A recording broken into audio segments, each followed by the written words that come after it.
Vengeance Day takes place this Saturday in Orlando, Florida at the WWE Performance Center, and it's taking place the same venue which hosts NXT every single week. And it's just weird because they would always do NXT PLEs outside of that. They would find usually an auditorium in recent years to do the show at. It would have a different atmosphere to it.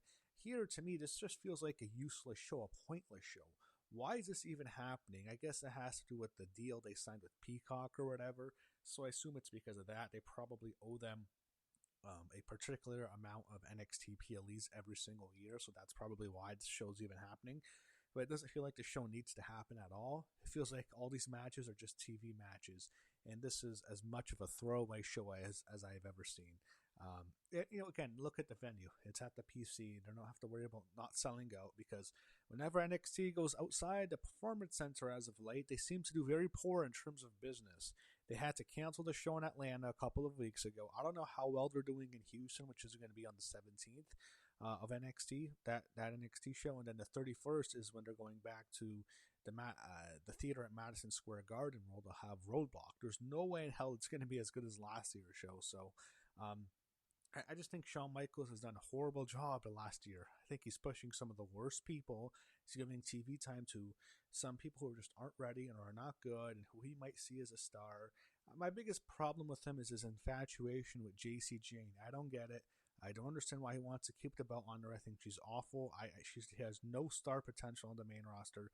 I do not understand why he wants to keep pushing her and having her as champion. I'll never get it. And she's not on the show, and I'm really upset with his booking as of late. I'm not looking forward to the show. This would work well as an episode of NXT. Like, you have these 5 matches, that's fine. I think NXT, not this past Tuesday, though, Tuesday before, had actually probably a better overall card than this, to be honest. So I'm really not looking forward to this show that much at all. But let's go through the 5 matches we have.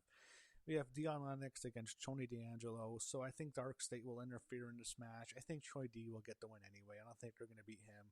I think Tony D'Angelo beats Dion Lennox because it's his first match back as this new character. I think he's doing good work, and I'm not just saying that because I hate Dark State. I'm happy that he cost Dark State the tag team titles, which I am, but I think that he's doing decent work. I don't see him going far on the main roster if he ever gets called up, but I think he needs this win.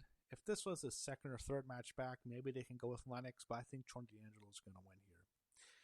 Next, we have a street fight. Jaida Parker takes on Blake Monroe. I think they've been having a very entertaining feud the past month or so, almost 2 months now. I've been entertained since Jaida Parker came back. I like the pairing with her and Blake Monroe in terms of a rivalry. I think they work really well together. I think they have different personalities. My issue is, why isn't this for the NXT Women's Championship? Blake Monroe should be the champion, not JC Jane. JC Jane has no business as champion. It should be Blake Monroe defending her title against Jaida Parker, and I think the two of them can have a really good rivalry together. I'm enjoying it a lot, and I want to see them actually have a longer-term rivalry, and I don't like that they're doing a street fight right away because that tells me that they're not going to have a long-term rivalry because this is their first match, I think. And this new feud, and it's difficult to start off street fight. Where do you go from there?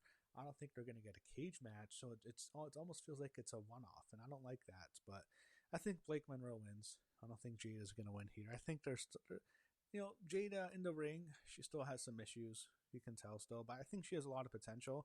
Blake, I obviously think, has a lot of potential as well. I'm just pissed off she's not the NXT Women's Champion. I'm tired of Shawn Michaels with the way he's booking the women's division. If they made a move getting rid of him, I would not complain at all. I'm not going to lie. I'm really upset with how he's booked it. But I do think Blake Monroe will win. We have another women's matchup.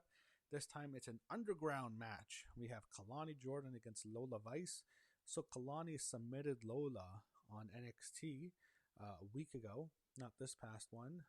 I think actually a couple of weeks ago now.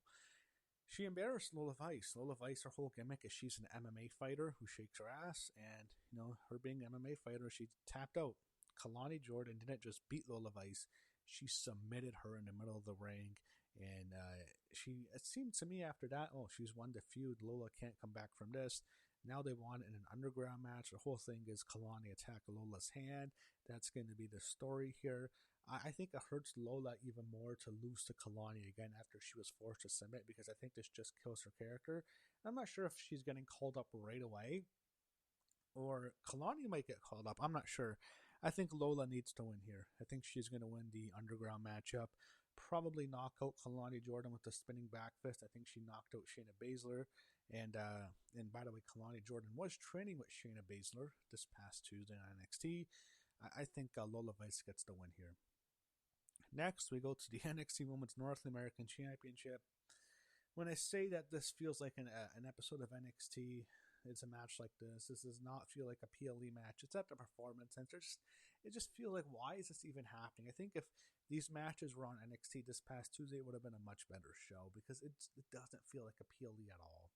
And then we have the North American Championship for the woman. Izzi Dame defends her title against Tatum Paxley. Oh, wow, I don't care about the title. Izzi Dame wins. I have no interest in this. The feud's over after this. Izzy's not going to lose to Tatum. She wins. Main event, NXT Championship, easily the best thing on the show. Joe Hendry defends his championship against Ricky Saints.